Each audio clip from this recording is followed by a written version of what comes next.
Sir, thank you for being with us. I thought, frankly, you got treated horribly in that hearing, and I think it was a disservice to the American people because they would benefit from learning about some of the answers you had to those questions. Will you please talk about that hearing and why folks who have presided over so many decades in rise of chronic illness could sit there and say those words to you? Well, I mean, I've come to realize that those hearings are performative. They're theater. And, you know, they're not the kind of debate or open conversation that democracy would give us at its ideal.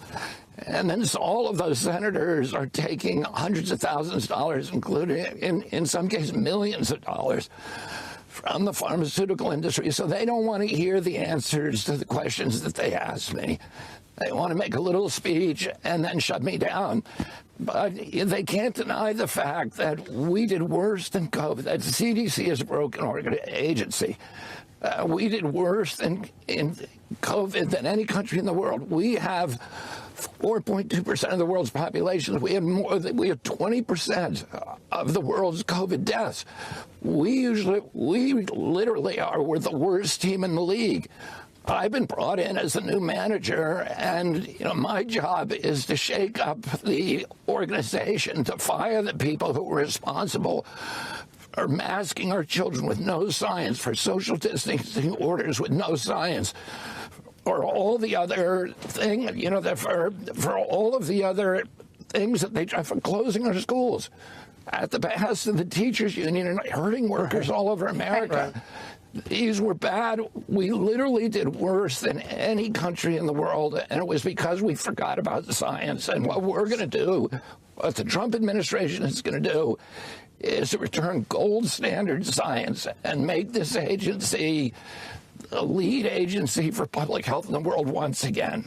Yeah, you know, it's a really tall task to do that, to restore that trust back into public health, because as you pointed out so well, you know, they want us to forget what they did during COVID. And, you know, it was such a watershed moment for the American people to realize how compromised so many of our leaders in health were. You wrote an op-ed in the Wall Street Journal. You said we're restoring public trust in the CDC, the agency's COVID failure systems from politicized science, bureaucratic inertia, and mission creep. They're also criticizing you for firing some people. One of them was the previous CDC director of immunizations, somebody who was a self-proclaimed Satanist and had a really, you know, strange lifestyle. But more importantly, was responsible for so many of these decisions. Can you talk to that? Yeah, I mean, that individual actually came to my attention because early on during the measles outbreak, I promised Governor Abbott to send some money down, badly needed money, and help down to Texas. And this individual blocked that money for a month. I couldn't figure out what's happening. I gave the order. I'm running this agency. How come nothing's happening?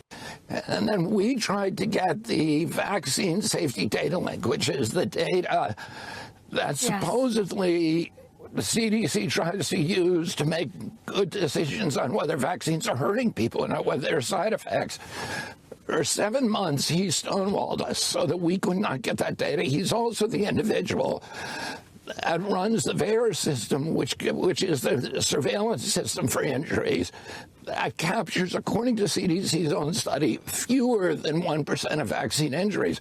This is malpractice. These people are the people who ordered our children to walk around in masks. They're the people who closed our schools. They're the people who imposed social distancing with no science, shut down our businesses, and they need to go. We need new blood, and we need new people who are committed to public health and integrity and gold standard science. And the Trump administration is going to make sure that happens. You know, Secretary, you've been part of politics for a long time, and you've been part of the MAHA movement before the MAHA movement became the MAHA movement. It's kind of a remarkable moment in time to have you in this post at HHS. And, you know, when you look back, what would you say is the last great success that our government public health agencies have had?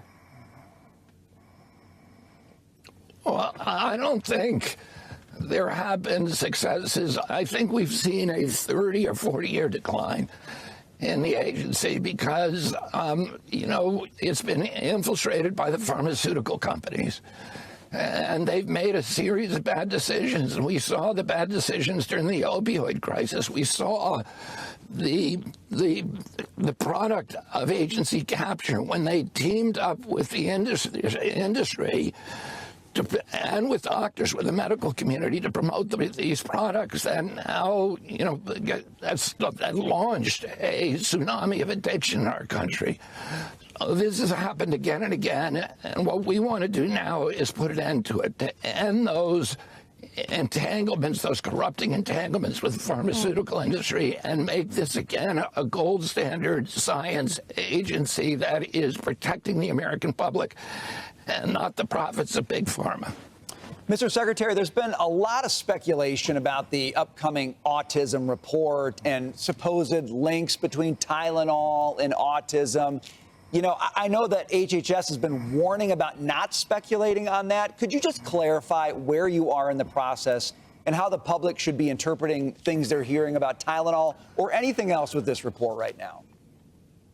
Yeah, we'll be making announcements, and these are all preliminary announcements. We are trying to get the information to the public as soon as we have it.